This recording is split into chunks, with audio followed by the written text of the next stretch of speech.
Hello, J Vera and Walnut here to discuss 8 Jo Malone London fragrances. But first, welcome to Easygoing Scents. Hooray! Jo Malone London is a perfume brand that, perhaps obviously, is out of England. It was formed by the perfumer Jo Malone in 1990. But now Jo Malone London is owned by Estee Lauder, and Jo Malone herself hasn't been involved with the brand for about 20 years.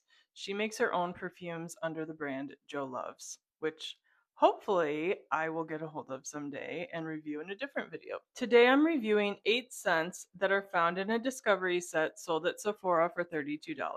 I'm going to rank these in the order that I liked them, from least to most, so you'll have to watch until the end to find out which were my favorites. That said, I didn't dislike a single scent in this whole set.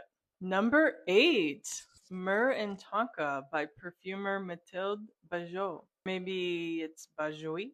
This fragrance is really deep, spicy, and resinous. I like the vanilla and tonka bean, but I can't say I can actually pick out the almond. I felt like this scent was teaching me what myrrh smells like, which is not something I smell in everyday life. I like it more than I expected, and it kind of made me feel a little biblical.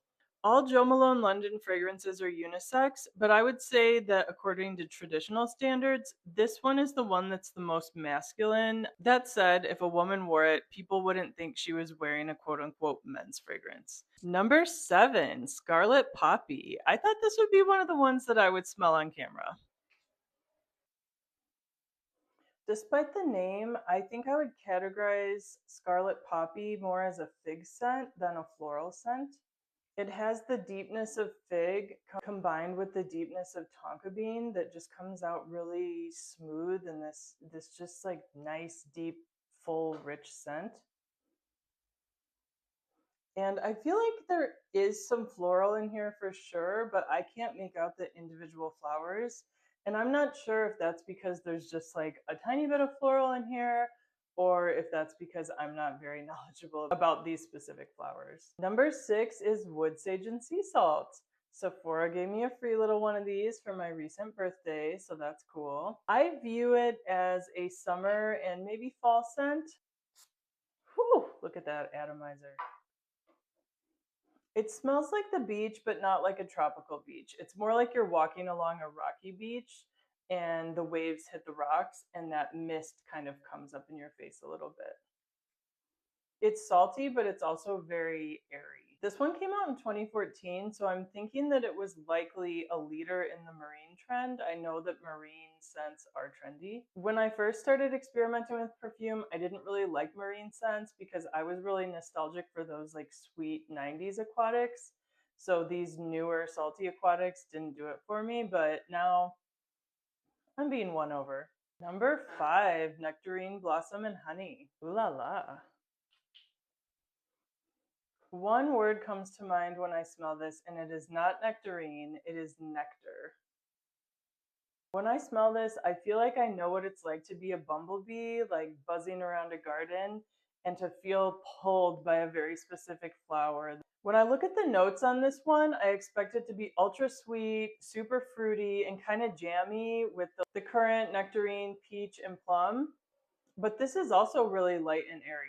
If you have sensory sensitivities or if a lot of perfumes don't work for you, Jo Malone London might be a good place to start. These are technically colognes, not perfumes, so they're less strong than most perfumes on the market. I know a lot of people complain about that, but personally, I view it as a good thing. I want my perfume to stay pretty close to my body. And even though I've seen a lot of people complain that Jo Malone London scents aren't long lasting, I haven't had that same problem. When I tested these, I just sprayed one on each wrist in the morning, and then they lasted me pretty much the whole day. Number 4, English pear and freesia. This seems to be another crowd pleaser because I see it everywhere. The perfumer is Christine Nagel, and this is definitely a spring and summer scent. It's definitely light and airy like the other Jo Malone scents, but I feel like it has a little more complexity than some of their other florals, probably because of the patchouli. I know a lot of people hate patchouli. You don't have to worry about this here. If you don't know patchouli's in it, you're not going to notice it. They just kind of use a little bit to round it out. This isn't like a patchouli scent. The next three scents, numbers 3, 2, and 1, I gave all of them 10 out of 10 because I just liked all of them. They're so good. Number 3, English Pear and Sweet Pea. This is by Anne Filippo, and it's another floral that I would say is good for spring and summer. At a glance, you might think, oh, it's going to smell like English Pear and Freesia, but with sweet pea instead of freesia. But actually, I think they smell quite different from each other because they have different compositions. My little Jo Malone birthday gift also contained English Pear and Sweet Pea. So that was cool. And they put some of this in there. Happy birthday to me. It's sweet, but not cloying. The sweet pea is just gorgeous. I don't even know what else to say about it. It's so good. I feel like I lack the vocabulary to describe why this is so good and how it differs from all the other floral fragrances on the market. It's just so good, and it differs quite a bit. It also kind of smells like rich people soap. Like, have you ever been in a rich person's house and used the bathroom and been like, whoa, they have products that I don't even know exist? Number 2 is Peony and Blush Suede, another one by Christine Nagel. This one's pretty light and bright, so I could see it being ideal for summer, but really it also feels very versatile. I think someone could wear this year round, and it could just be good for almost any situation, whether working in an office or going on dates. I wouldn't have guessed that there was apple in this one. It doesn't smell like an apple scent, but now that I know there's apple, I'm like, oh, that makes sense because there's just this like crispness to it that gives me that same feeling I get when I bite into a really good apple.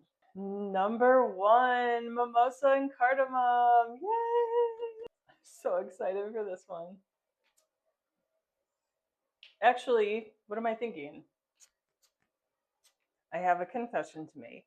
When I first tried mimosa and cardamom, I expected it to smell like orange juice and champagne, because in my uncultured mind, that was the only type of mimosa I had heard about, like the bottomless mimosa you get at brunch on the weekend.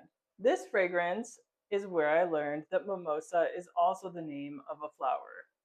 And apparently, it's a flower that I really like the smell of. I don't know how to explain this one. It smells very clean.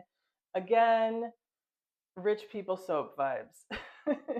Something I've learned over the last few months is I really like smelling like soap.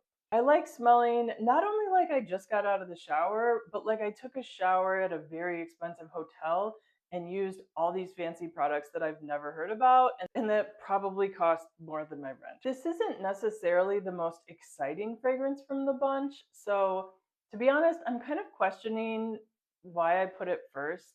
I guess it just seems like a signature scent. I'm not really attempting to find a signature scent, but if I were looking for a signature scent, like something that I could wear every single day, year round, in every situation, I think this would be it. All right, that's all, folks. Did you have any final words? Thank you to everyone who watched until the end. Please like, follow, and comment if you have any suggestions for videos you'd like to see me make in the future. Bye.